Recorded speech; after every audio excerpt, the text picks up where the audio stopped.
Hello, ladies and gentlemen. Welcome to this week's episode of InFocus. Fostering the growth of its youth is one of the most crucial tasks facing a nation, and Korea's fervor for education has been unparalleled for the most part.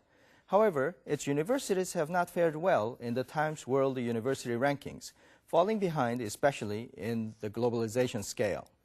Join our experts as they discuss efforts to globalize Korean education after the newsreel.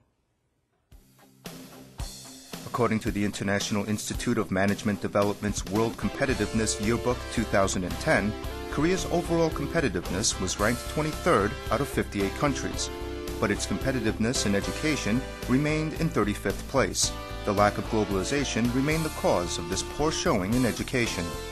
Over the past decade, Korean universities have adopted globalization as their chief task, conducting more courses in English and recruiting foreign faculty. As a result, the number of foreign students studying in Korea has increased from just 4,000 to about 60,000 in the past 10 years. However, the number of Korean students heading overseas also rose, with the number of Korean students in the United States reaching 75,000 this year. With Korean society facing the danger of a brain drain, the Songdo Global University campus opened its doors this year with 11 renowned foreign universities on board to provide a global learning environment in Korea.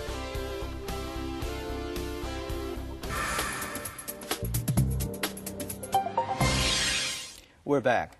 We discussed an important task of educating our youth for this globalization era. And we are all professors, so it's a very relevant topic for us. We have two expert guests here in the studio. Joining on my right is Professor George Smoot, Acting Director of the Berkeley Korea Research Institute. It's a pleasure to have you here. Thank you. 감사합니다. Thank you. And also, we have Professor Seo Eui-ho. He's the chair of the Globalization Committee at Postech. Welcome to the program. My pleasure. Okay. We'll start the ranking itself as a discussion starter. Professor Seo, what is your reaction to the result of the IMD report? Well, the IMD reports that I think our education competitiveness is 35th in this year, which is not surprising to me because that we have been very low in competitiveness of education the last several years, and that it's lower than our competitiveness in economy and also in technology and other criteria. I think that there are two key problems, and the one is the creativity problem, and the other one is the lacking in globalization in our education. Those are indeed our key topics today. What was your reaction when you hear that we are 35th? I'm disappointed, obviously, because I'm now vested in Korea as one of the areas that I think has great opportunities to be leading the new world. And I've been very impressed that Korea went from being poorer than many African countries to now I am helping one of the people that used to work with me last year start a foundation for education in Kenya. Right? So gone from being poorer than Africa to being contributing to Africa, but also to be in the G20. Right? So being from a very poor country to being in the G20, and this year the head of the G20, that's very impressive. It shows what a country can do when it puts its efforts and so forth behind. And so part of the reason you're not completely surprised is there was so much focus after the Korean War to build the economy and to build things that are immediate, that the development of a long-range policy for education and for scientific research and for creative development of new products, that was put on the back burner compared to delivering products now.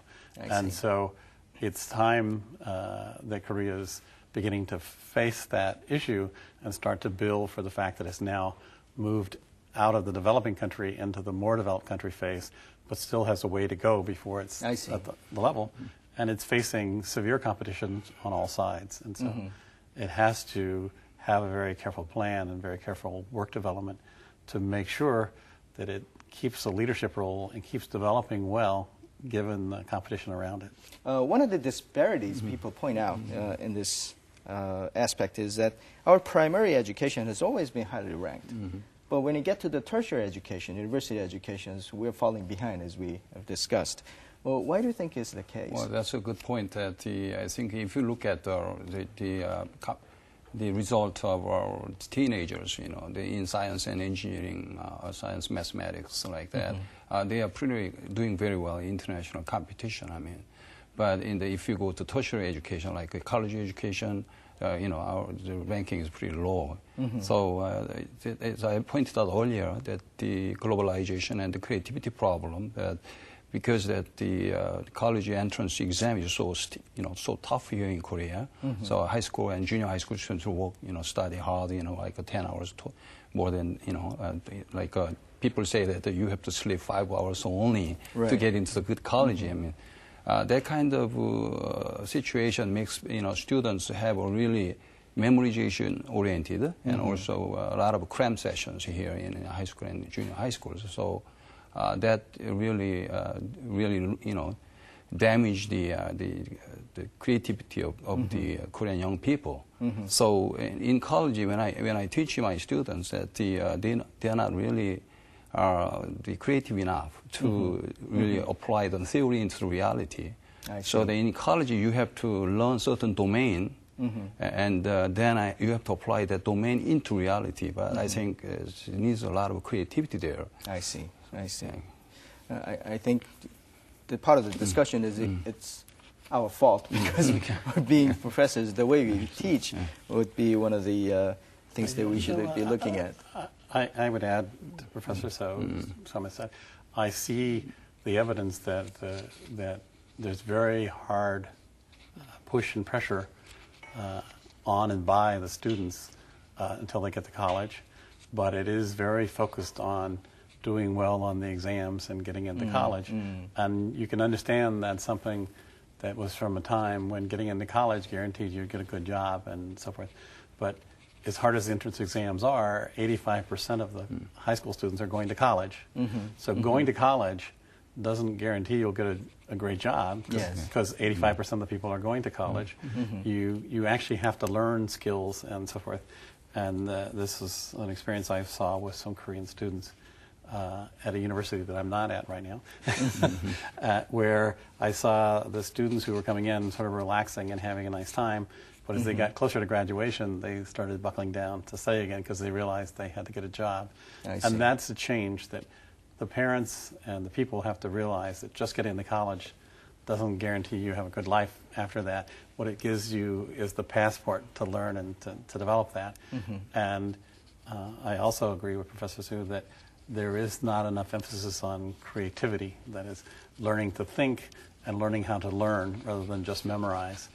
And as the world is going to change faster and faster, learning how to learn what new things are there is going to become more and more important. You just don't learn a set of knowledge and it's good for the rest of your life. You're going to have to keep learning things. I'm curious, because you have a good vantage point of comparing the foreign students and Korean students, how do you rate the global competitiveness of Korean students, especially college students? Korean student, the academic potential of college students is very high. I think that the top student quality probably comparable with the top student of top universities in USA, such as MIT and Harvard. But if you look at their actual performance, and I think as I pointed out that the ability of applying that theory into reality is pretty low because of lack of flexibility of Korean students. So that's due to the lack of creativity in high school and junior high school education because of the high pressure of getting into the college. I mean, so 85% of high school students get into the college. However, going into the top universities in Korea is very tough. And that's why that students really study hard, so a lot of memorization and cram sessions like that. So that, in my judgment, that the academic potential of Korean students is pretty high in college, but the actual performance is low. I see. Because because of their poor creativity. And also, maybe they're not very active in discussion, express their opinions and their ideas like that, because they have kept silence in high school and junior high school.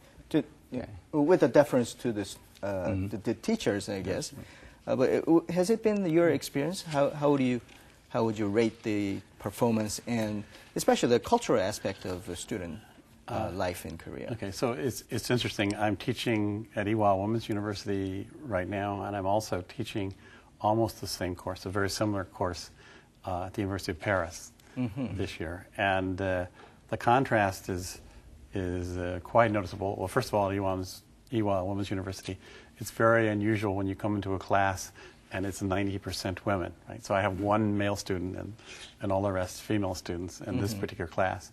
And whereas in France, it's roughly equal. And in France, in order to get into college, you must pass a very strict mathematics one. So they have a great emphasis on learning math in their lower schools. But I actually find the basic students aren't so different in their potential. It has to do with how well they're willing to work. And I have to say, we just had a set of, as part of the course, student presentations about some topic that they picked to study and then make presentations about. And I thought that the students did quite a good job at that. I was positively impressed by that. And I taught at Yonsei briefly before that, and I also think so. What I see is the very top students who are really interested in learning, they actually learn the basics extremely well. And so I've had one Korean student who was graduated from Yonsei and became a grad student at Berkeley, and he was very outstanding, but he was fairly rigid in terms of his ability to think. But if you look at the very top Korean students, they're excelling. They come to American universities, and particularly grad schools, and they turn out to be really outstanding and outstanding postdocs. So the basic skills are there, and the fact that some of them learn to work hard and they learn to study and think gives them the ability to compete at an international level quite well. It's the bulk of the people who don't. Most of the students just memorize. That's the problem we have in the United States. I see. And they don't learn really how to think and how to learn and what it means to innovate and be a leader. I think to address this issue, the globalization is one of the suggestions that people say that the Korean university should focus on. How would it help to improve this situation? Well, I think I can take an example from my own experience at the Pohang University of Science Technology postdoc, and we have implemented the globalization plan for 3-year plan, and then bilingual campus, and then lectures and seminars and meetings done in English, and so that we can attract more foreign faculty members and foreign students. I think throughout Korea, I think many universities are implementing the globalization plan. So I think this is a good trend. I mean, so through the globalization, not only we attract the foreign faculty and students, but also we can train our university students in global setting, so that they can be more global-minded. I mean, so when you use English in the classroom, the people think that probably students even keep more silent. That actually is not true. If their English is okay, then English speaking makes people in the English environment, Western environment, where that the people express their ideas, opinions freely. So providing that the English is not a problem, then I think English speaking environment makes people more express their ideas and opinions freely. So that's, I think, good implementation in our universities. I see. Students are reluctant to talk in English because they're afraid of it. But because in my class, I make them do at least one of their presentations in English, so that I can understand it and grade it. Myself, I have a teaching assistant who can understand the Korean, and I don't understand the Korean so well. And I find that some of the students do very well. Some of the students, have to write everything out ahead of time, and then they kind of read their notes. But it's still a very good experience for them to have to stand up and make a presentation, either in Korean or in English, because particularly the women students tend to be reticent about saying anything in class at all. So that my colleagues and we make a big effort to make sure that in each class we ask a few of the students some questions so that they have to respond. And but that's part of your job as a professor, and the students don't know to do that. And Japan is an extreme case of that, where even up to graduate school, the students don't speak, basically. They're there to listen. Then that's another cultural issues that are similar to Korean situation. Now, there is an effort, actually you're quite involved in it, to bring foreign talents into Korean universities, but actually the other way around, foreign institutions coming into the Korean soil, so that Korean students would be exposed to that, to the international standards and the educational opportunities. You've been working on an international academic complex in Songdo. Yes. Could you tell us a little bit about what's the aim and how it is going? So I first got involved in the world-class university program. That's what brought me back to Korea more extensively. And I thought that was good to bring foreign scholars in to work with, with professors already in the universities, but also to teach and so forth. And I think that's a good way of beginning to do it. But if you really want to teach people how to do research and how to compete, it's good to bring in foreign universities and foreign research centers. So we proposed one, which is from the University of California, but we have 3 national laboratories. The Lawrence Berkeley Laboratory is in the one that I am from, which is the premier research institute in energy and energy research and climate and biosynthesis. That is the next generation of biological kinds of things. And the university is very outstanding education. So we proposed and put together a business plan for the Berkeley Korea Research Institute, which we thought the Songdo complex was really a great opportunity to try and do, and that is to bring in an institute that would specialize in energy and climate, that would go directly to solving problems that people would adopt, right? So that you can have all kinds of solutions, but unless you actually have people want to put it in their own homes or use it in their own car, you don't solve the world's problem. Right. And so we wanted to have research in energy and climate, energy efficiency, energy efficient buildings, biofuels and so forth. Then the biosynthesis, which is both for biofuels and for medicine and pharmacology. Those are, so that'll go spin off for biotech companies. And then a third part, which is basic research, which is building the pieces for the next thing. And then finally a small education component, which may grow over time. I see. And the idea is to have a research park and show people how you can do research and have it transfer to industry and commercial applications quickly, but how you can, and have that really matter and make a difference to Korea and the world, right? And so algae biofuels is one of the things we're pushing, because Korea actually knows how to do agriculture. Right. And but developing the standards and the local talent. And so our proposal is to hire young people here, take them to Berkeley and train them for a while, and then bring them back to Korea and have them living in Korea long term and doing research in Korea, but used to international standards and with international connections, and collaborating first with Berkeley, but then with more places. And we think that Songdo is a great location because from Incheon Airport, you can get to Tokyo, you can get to Beijing, to Shanghai, to Singapore very easily to those other places. You can play as a hub in terms of educational But it's not that we facilities. want to forget that. In fact, part of what we're proposing, we anticipate we'll be collaborating with Pohang on doing that. So one of the sets of people we want to do is accelerator development, which has commercial scientific applications, but commercial applications also. And so we're hoping very much to build this and have this go on. I see. It has an advantage of kind of bringing the global standard in Korean soil. Now, from the student's point of view, I think it's a good opportunity, but is there another side where Korean institutions, I mean, we've been hearing this complaints or criticism or the concern that there has been a brain drain because top of the students have been going abroad to study.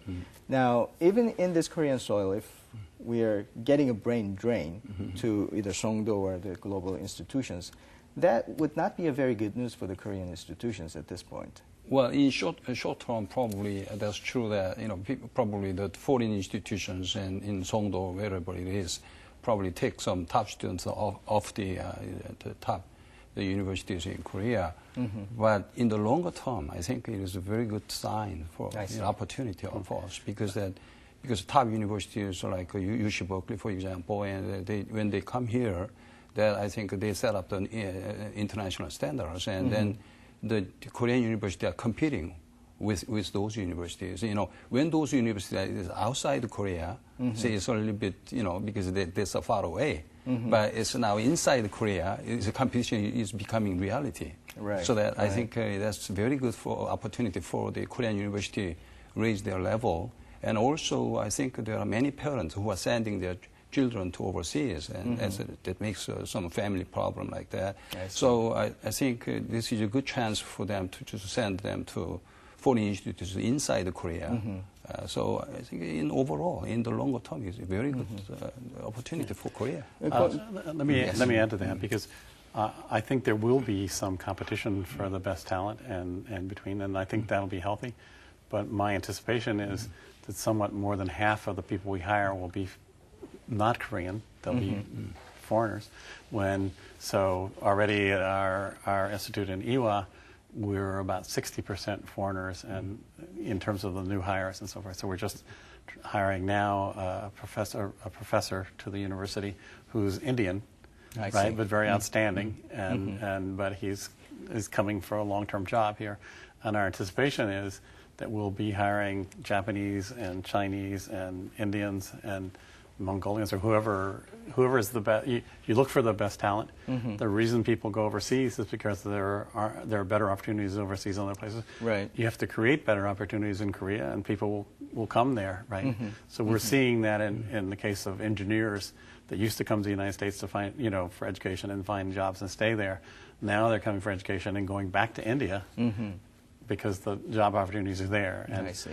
if you provide really outstanding opportunities in research and in commerce and academia, you're going to find the Koreans returning home.